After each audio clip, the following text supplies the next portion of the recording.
Estoy seguro de que tú también has visto este tipo de vídeos alguna vez.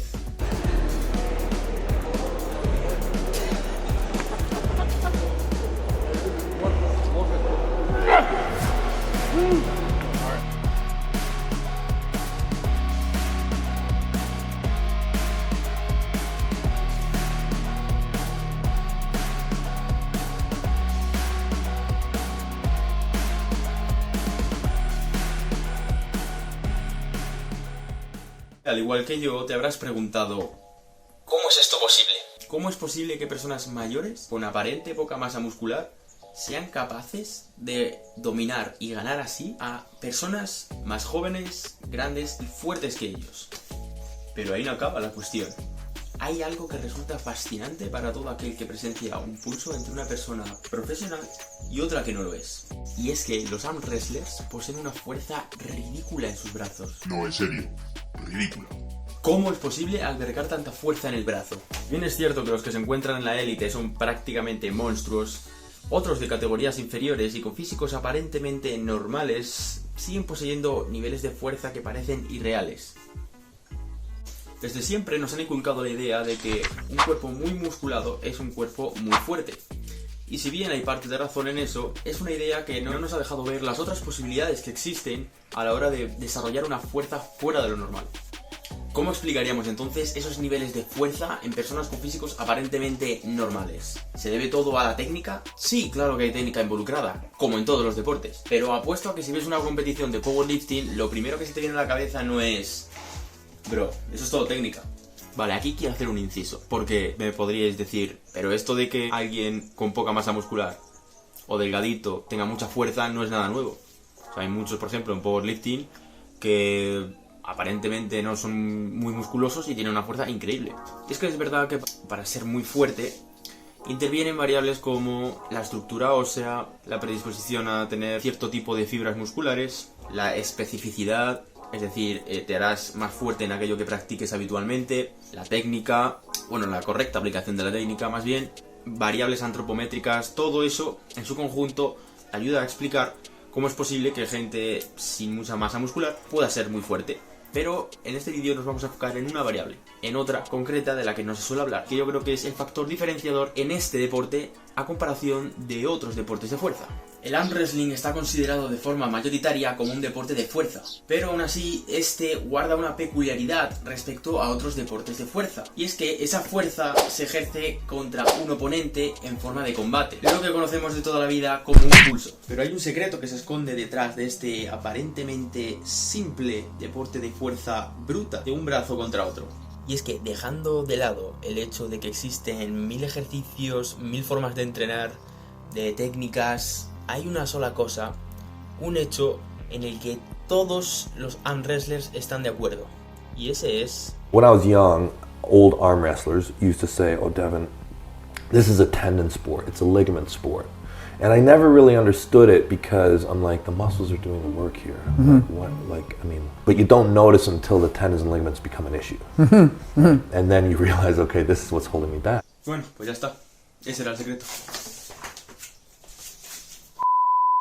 Bueno, ahora que el secreto ha sido revelado, vamos a ver un poquito más detenidamente qué tienen de especial los tendones. Los tendones son el tipo de tejido conectivo que une nuestros músculos a los huesos. Cuando uno o más huesos se mueven gracias a una contracción muscular, no son los músculos en sí los que tiran del hueso, sino la unión entre ambos, es decir, los tendones. Y el hecho de ser los encargados de unir tejido blando con tejido duro es lo que hace que frecuentemente sean una fuente de lesiones a nivel deportivo. Los tendones están compuestos principalmente por colágeno. Una de las razones que los hace tan especiales es su propiedad viscoelástica, o dicho de otra forma, su capacidad de endurecerse ante movimientos muy rápidos. Funcionan como un muelle, almacenando y liberando energía. Son potentes transmisores de fuerza. A diferencia de los músculos, los tendones poseen una pobre irrigación sanguínea, lo que por un lado los hace tan fuertes, pero por el otro ralentiza muchísimo sus tiempos de recuperación. Mientras los músculos pueden presentar adaptaciones alrededor de la semana, los tendones requieren alrededor de 2 meses. Una cosa está clara, los tendones tienen capacidad de adaptarse y hacerse más fuertes como cualquier otro tejido del cuerpo, siempre y cuando se siga una correcta progresión de las cargas aplicadas. Y lo mejor de todo es que aunque sus tiempos de recuperación sean largos, una vez se consiguen adaptaciones, estas son muy duraderas. Eso sí, hay que recalcar que para que lleguen a su máximo potencial, músculos y tendones requieren de estímulos distintos. Vale, veamos algunas cosas que ponen a prueba los tendones. Movimientos a alta velocidad, movimientos reactivos, cargas muy altas, mecánicas o ángulos en los que no esté acostumbrado a trabajar, y tensión estática. Para no hacer el vídeo demasiado largo, no entraré a hablar sobre cada una, pero si os interesa saber más sobre las distintas formas de estimular los tendones, dejádmelo en comentarios. Y si, como hemos hablado, tendones y músculos necesitan distintos estímulos para ser trabajados al máximo, los métodos de recuperación también serán diferentes. La principal diferencia que encontramos a la hora de su recuperación es la anteriormente mencionada pobre irrigación sanguínea respecto a los músculos, lo que hace que los músculos puedan y deban recuperarse mediante el descanso, y los tendones requieran, por el contrario, un mínimo umbral de movimiento constante para hacer llegar la sangre a la zona. Vale, de acuerdo, entonces, si los tendones son el factor determinante en este deporte, ¿qué está sucediendo realmente en un pulso para que sean los tendones los que se acaban llevando más estímulo? Y esto es algo que cualquier principiante y cualquier persona que ha echado un pulso puede confirmarlo, ya que al día siguiente normalmente lo que duele no es tu bíceps o tu antebrazo, que puede ser también, sino a nivel articular, ese conocido dolor de codo, esa inflamación de los tendones. Para dar respuesta a esta pregunta debemos repasar conceptos muy básicos en relación al funcionamiento de los músculos. En concreto vamos a ver qué tipo de contracciones existen y qué pasa en cada una de ellas. Podemos distinguir tres tipos de contracciones musculares: concéntricas, excéntricas e isométricas. En todas ellas se genera tensión, pero varía la longitud muscular. En las contracciones de tipo concéntrico, los músculos acortan su longitud para vencer la resistencia. En las de tipo excéntrico, los músculos trabajan alargando su longitud, por lo que la resistencia se vuelve mayor a la fuerza aplicada sobre ella. También se las conoce como fase positiva y negativa respectivamente, y ambas forman parte de lo que se conoce como contracciones isotónicas, que son todas aquellas que poseen fase concéntrica y excéntrica, o dicho de otra manera, todos aquellos movimientos dinámicos. Y por último tenemos las contracciones isométricas, que son todo lo contrario a las isotónicas, es decir, aquí no hay movimiento. En las contracciones isométricas la musculatura no varía su longitud y no se produce movimiento a nivel articular. Y aquí está la clave.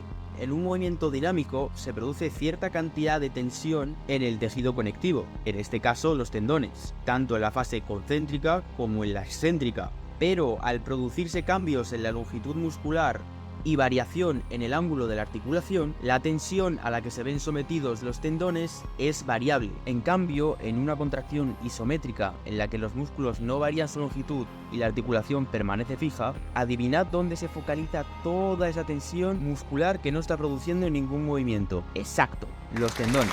Los tendones reciben una tensión constante y de mayor duración en los isométricos, a diferencia de las contracciones isotónicas. He aquí la razón por la que los pulsos son un estímulo tan potente para los tendones, ya que si lo piensas bien, en un pulso partimos de una posición muscular acortada, ya que en la posición de salida se mantiene el brazo flexionado con el codo apoyado en la mesa, y desde ahí se realiza una contracción la cual no permite superar la resistencia, que en este caso supone la otra persona ejerciendo fuerza a la vez en dirección opuesta, resultando así en una contracción isométrica máxima, de la cual hablaremos más tarde, en la que se produce muchísima tensión pero apenas hay variación en la longitud del músculo, a menos que pierdas, y por ende casi nulo movimiento articular. Aclaración, en todo momento me estoy refiriendo a la articulación del codo. Ahora bien, aquí debemos hacer una distinción muy importante, ya que existen dos tipos distintos de isométricos.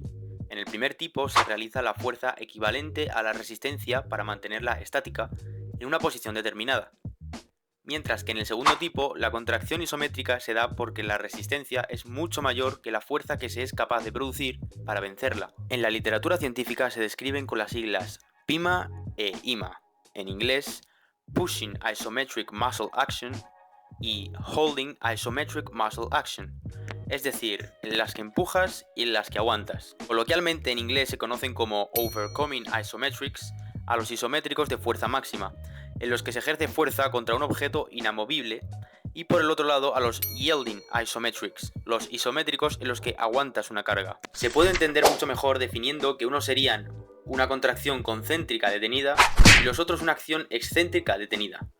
Para la cuestión que estamos tratando en el vídeo nos vamos a centrar en los isométricos de fuerza máxima, ya que son el tipo predominante en el arm wrestling y, permitidme decir, los más interesantes, ya que son un tipo de acción muy olvidada y poco discutida, pero la cual esconde grandes historias y beneficios. Entre sus beneficios más destacables tenemos máximo reclutamiento de unidades motoras, mínimo daño muscular causado, fuerza adquirida en ángulos concretos, cosa muy interesante en este deporte, con transferencia de entre 10 a 30 grados respecto al ángulo de trabajo. Permite trabajar a intensidades máximas, y es un gran estímulo tendinoso. Pero hay otra cara de la moneda, y son los inconvenientes, que los tiene, y entre ellos están que son difícilmente cuantificables, ya que se requiere de dispositivos especiales para poder saber con exactitud cuánta fuerza ejercemos en el caso de utilizar únicamente objetos inamovibles, y que probablemente requieran de una planificación distinta a un esquema clásico de trabajo muscular, sobre todo tener en cuenta no sobrecargar los tendones hasta el punto de no poder recuperarse. Ahora bien, ¿en qué contextos creo yo que pueden ser muy interesante la implementación de este tipo de ejercicios? Pues en personas que no dispongan de mesa o gente con la que practicar, en personas que aún no han tenido la oportunidad de entrenar mesa con gente o lo hacen con poca frecuencia, en principiantes casi de forma obligatoria, tanto para la prevención de lesiones como para tolerar mejor el trabajo en mesa. Aunque yo creo que todo el mundo debería incorporarlos de alguna u otra manera. Tal vez estés pensando que por qué no has oído hablar mucho de esto. Y lo cierto es que el tema de los isométricos y los tendones es algo en lo que todavía falta mucha investigación. Pero recientemente empiezan a salir indicios de los potenciales beneficios que este tipo de isométricos pueden tener, no solo para la mejora del rendimiento, sino para el tratamiento de tendinopatías, lo que podría ser un game changer en este deporte. Contamos con el caso del prestigioso profesor e investigador Keith Baar, experto en el entrenamiento de los tendones y que lleva 15 años trabajando con atletas de élite.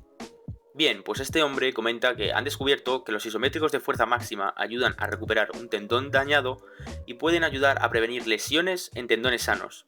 En este caso, el protocolo se llevó a cabo en jugadores de baloncesto para prevenir y tratar problemas de rodilla. Este es solo un ejemplo de las líneas de investigación respecto a este tipo de ejercicios y su contribución a la prevención y la mejora del rendimiento deportivo. Si crees que esto de los isométricos y su relación con la fuerza es algo nuevo o que ningún atleta de alto nivel lo ha practicado antes, permíteme decirte que te equivocas. Voy a presentarte algunos de los mayores exponentes de este tipo de ejercicios y te aseguro que ninguno te va a dejar indiferente. Empezando por la leyenda misma de las artes marciales orientales, Bruce Lee incluía una rutina de ejercicios isométricos de fuerza máxima en sus entrenamientos, compuesta por ejercicios para todo el cuerpo en los que ejercía fuerza contra cargas insuperables, como podía ser una barra con topes en un rack o una cadena anclada al suelo. Con esto no pretendo decir que la clave de la potencia y la fuerza de Bruce Lee fuera debido exclusivamente a este tipo de ejercicios, pero sin duda es algo que jugó su papel. Cambiando de arte marcial, tenemos al considerado uno de los mejores entrenadores de jiu-jitsu brasileño, Steve Maxwell, el cual ha predicado la utilidad de los isométricos de fuerza máxima en esta disciplina.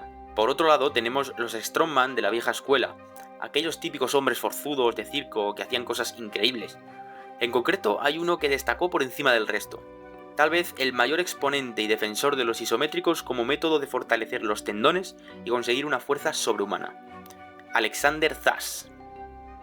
Para ponernos un poco en contexto, Alexander Zas fue un hombre ruso que causó auténtico furor allá por los años 30, al que llegó a conocerse entre la gente como el increíble Sansón, debido a las proezas de fuerza que era capaz de llevar a cabo. Algunas, tales como cargarse a hombros a su caballo mientras paseaba por la playa, romper una cadena atada alrededor de su pecho, doblar barras de metal, clavar clavos en un tablón con sus manos, doblar una barra mientras dos caballos tiraban de él en direcciones opuestas. Incluso hay una especie de leyenda que cuenta que escapó varias veces de la cárcel doblando él mismo los barrotes de la celda.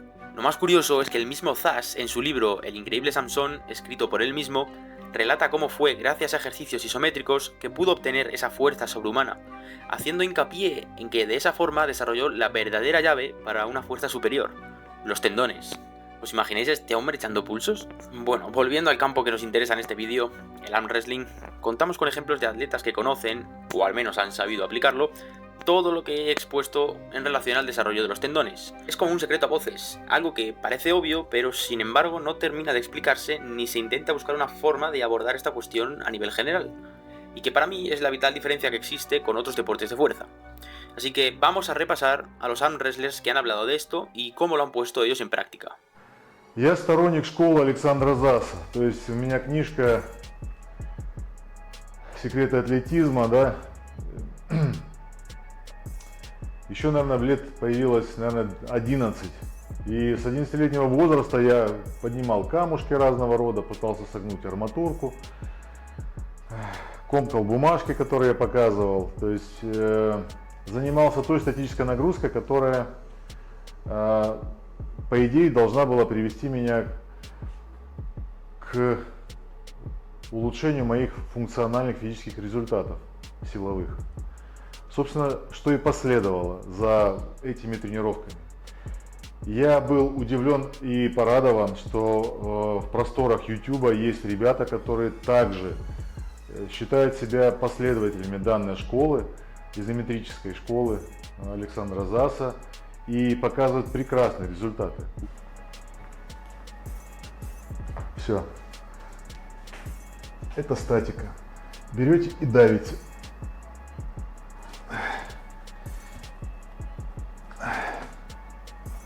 Это единственный тип нагрузок, который работает над нашей соединительной тканью. Это над тем, что соединяет наши мышцы с нашими костями. All right, so as we learned from Todd Hutchins, we need to really target our connective tissue to really develop that old man strength. So what we're going to look at today is a series of training methods that I would describe as both isometric and plyometric methods. And those methods are really going to target my elbow, which in the case of arm wrestling is the critical tendon junction that matters most for achieving that old man strength. So it's very, very simple.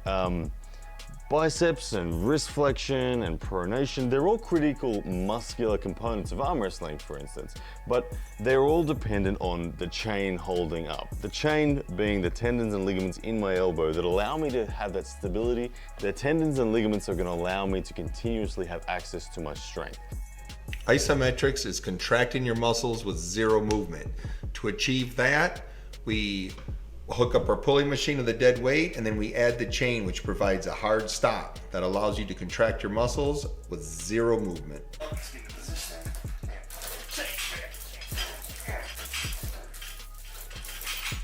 This is something I believe, but don't know.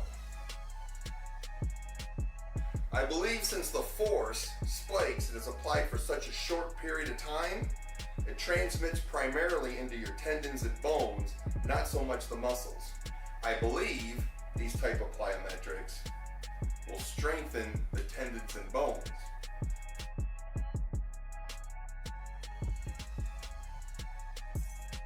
But that's basically what John did. He would just hold everyone till they quit, until he got tired. He'd go sit down for 15 minutes, he'd get back up and he'd do it again. So he was hitting maximal effort every single week. And it's not immediate with arm wrestling. Arm wrestling, you could be pulling hard for weeks and months, and that benefit's not going to show itself for another year. So it's not like weightlifting. It's not muscle bellies. It's more about the connective tissue and the tendons. Now that technique training is done, we had to move into the training that Alan does to not only strengthen his muscles, but his tendons and ligaments as well. Pick up, catch. Whoa. Pick up, catch. Pick up, catch. See, my body's not moving, it's my arm. Go. Oh, wow. Catch it when it drops. Don't catch it when it gets up on the top. Oh, okay. Like that. The idea is to strain your muscles, strain your tendons without hurting them.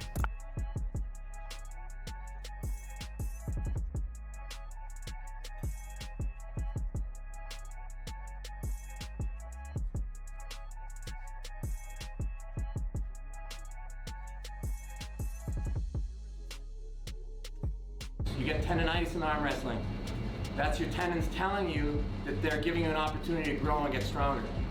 Feed them with your blood, feed them with rest. Tendons only get fed with movement. They don't feed with rest very well. Los métodos de recuperación también serán diferentes. La principal diferencia que encontramos a la hora de su recuperación es la anteriormente mencionada pobre irrigación sanguínea respecto a los músculos, lo que hace que los músculos puedan y deban recuperarse mediante el descanso, y los tendones requieran, por el contrario, un mínimo umbral de movimiento constante para hacer llegar la sangre a la zona. Bueno, pues eso ha sido todo. Espero que os haya parecido útil esta información, que os haya molado el vídeo. Sé que me dejo muchos temas en el tintero, aún así, y quedan preguntas en el aire, así que estos atentos a mi Instagram, porque estaré hablando ya a partir de ahora mucho sobre esto. Y bueno, ya sabéis, si os mola ese tipo de contenido, pulgarcito arriba, suscribíos y dejadme en los comentarios si os parece, dudas, cuestiones, lo que queráis. Nos vemos en Only Forearms.